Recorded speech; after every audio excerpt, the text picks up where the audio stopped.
इमरान खान की लगता है तवज्जो इन मामलात पे शायद उतनी नहीं रही। आप देखिए वरना हर जगह तक करप्शन छोड़ूंगा नहीं हो, क्योंकि अब फिर दोबारा मुश्किलात पैदा हो रही हैं। ख़ास तौर पर हम खित्ते में देख रहे हैं अमेरिका का इनखला अफ़गानिस्तान से। अफ़गानिस्तान में मतलब लम्हा बलम्हा एक सूरत हाल बदल रही है, तालिबान का कब्ज़ा होता चला जा रहा है। ताजिकिस्तान पर जो मेन रोड जा रही थी वहाँ पर डैम्स दीगर, तो लग रहा है किसी भी वक्त काबुल पर भी कब्ज़ा हो जाएगा। और उन्हीं हालात में सारा अफ़गानिस्तान एक तरह से फिर एक शोरिश की तरफ जा रहा है। पाकिस्तान में आप देखें कि दहशतगर्दी का इतना बड़ा ये हौलनाक वाक़या हो गया है, और ये इससे ज़्यादा बड़ा हो सकता था, क्योंकि पुलिस के आईजी ने ये कहा है कि वो अपने टारगेट तक नहीं पहुंच सके दहशतगर्द। अभी तक ये जो जौहर टाउन में वाक़या हुआ उसके बारे में ही बताया जा रहा है कि गाड़ी में बारूद था और धमाका हुआ जिससे इर्द गिर्द घरों के शीशे टूट गए। 17 अफराद इसमें ज़ख्मी हुए, 2 जाँबाज़ को 3 बल्कि जाँबाज़ बताया गया कि हो गए, कुछ की हालत तशवीशनाक भी है। अब बाबू डोगर साहब, ये जो हालात बन रहे हैं, भारत बार बार कहता रहा है कि जी हम छोड़ेंगे नहीं। फिर इसमें एक और चीज़ बड़ी अजीबोगरीब है कि हाफिज़ सईद जो गिरफ्तार हैं उनका यहाँ घर भी करीब है, और कई दफ़ा हाफिज़ सईद की सारी कीमत भारत भी ये करवाता रहा। BLA बलूचिस्तान में जिस तरह से हमने दहशतगर्दी देखी, और अफगानिस्तान के मुख्तलिफ इलाकों में वहाँ पर ट्रेनिंग दी जाती रही, कैंप को वीडियोज़ दिखा चुके, पाकिस्तान ने डॉसियर दिया, वो सब है। तो इसका मतलब है कि भारत ये खौफ पैदा करना चाह रहा है कि हम यहाँ तक पहुँच सकते हैं, ये दिखाना चाह रहा है कि जी जिसको हम दुश्मन कहेंगे पाकिस्तान में हम उसको टारगेट कर सकते हैं। उसामा साहब, ये बड़ी बदकिस्मती है, ये वेस्ट और अमेरिका जो है इनका जो दोहरा चेहरा है ना वो सारा निकाब हुआ। वो इस तरह से कि एक तरफ पाकिस्तान पे फैटअप की तलवार लटकाई हुई है कि जी पाकिस्तान जो है वो दहशतगर्दी में मावनत करता रहा है, पाकिस्तान से मनी लॉन्ड्रिंग होती रही है, और पाकिस्तान जो है उसको बिल्कुल सुई के नाके से गुजारा जा रहा है। इतना स्ट्रॉन्ग पाकिस्तान की सारी दुनिया अकाउंटेबिलिटी कर रही है। ऐसे ही दूसरी तरफ इंडिया को खुली छुट्टी दी हुई है कि वो दूसरे ममालिक के मामलात में जो जितना मर्जी इंटरफेयर करे, वो अपने मुल्क में जितनी मर्जी रियासती दहशतगर्दी करे, माइनॉरिटीज़ को टारगेट करे, उसको कोई पूछने वाला नहीं है।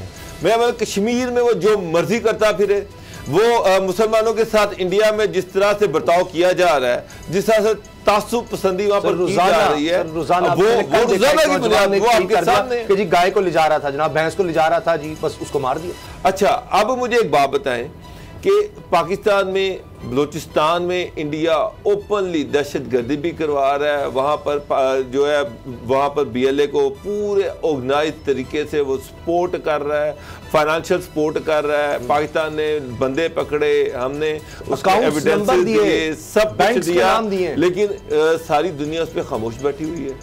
ये जो आज का वाक़या है, ये क्लियरली साफ पता चलता है कि जो तरीका वारदात था वो इंडियन था। इंडियन जो है ये इनका एक पुराना तरीका है कि गाड़ियों के अंदर बारूद नस्ब कर दिया, मोटरसाइकिलों में। मैं बड़ी पुराना मैं क्राइम रिपोर्टिंग करता रहा हूँ, मैंने 20-22 साल से मैं ये देख रहा हूँ कि जनाब किस तरह से इंडियन जो है वो दहशतगर्दी करते हैं। जो तालिबान का दहशतगर्दी का जो है वो और है, TTP का दहशतगर्दी का तरीका वारदात और है, इंडियन एजेंसीज का तरीका वारदात और है। कभी कभी वो TTP को भी इस्तेमाल करते हैं, लेकिन कभी दफ़ा खुद डायरेक्टली इन्वॉल्व हो जाते हैं।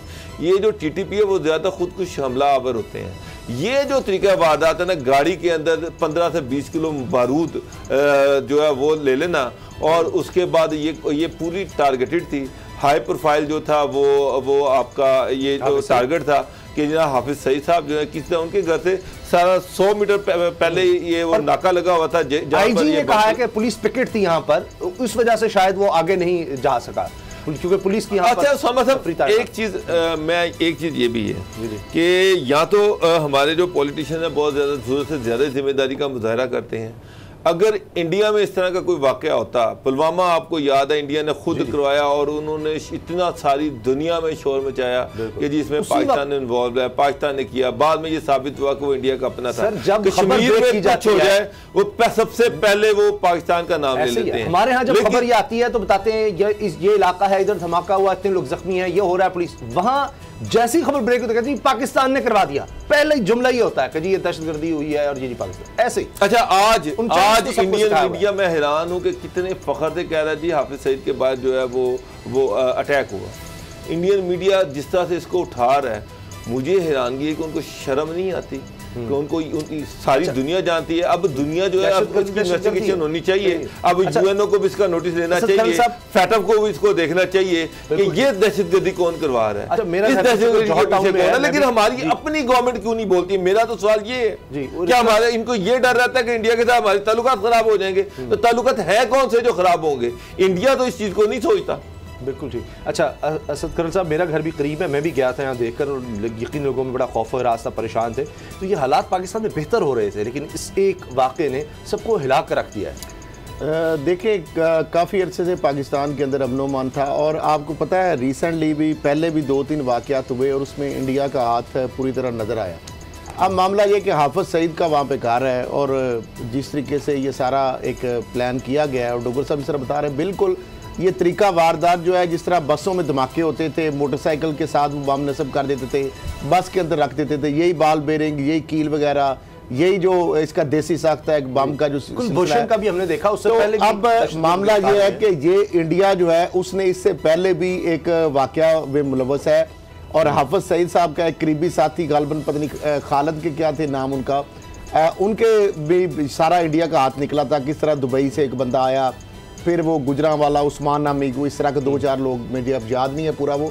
सर कराची में चाइनीज एम्बेसी पे जो अटैक हुआ, इन्वेस्टिगेशन में साबित हुआ कि उसका उसमें इंडिया का मामला ये है, मुझे बताया कि इसका बेनिफिशियरी जारी बात है इंडिया ही हो सकता है, कि इंडिया जो है हाफिज़ सईद के हवाले से वो बहुत ज़्यादा उसकी रिजर्वेशन है। हालांकि कोई ऐसी एविडेंस वो जब भी उनका दबाव आता है हम उनको जेर हिरासत कर लेते हैं, उनको हाउस अरेस्ट कर लेते हैं। न्यूज़ अपडेट्स हैं बहरहाल।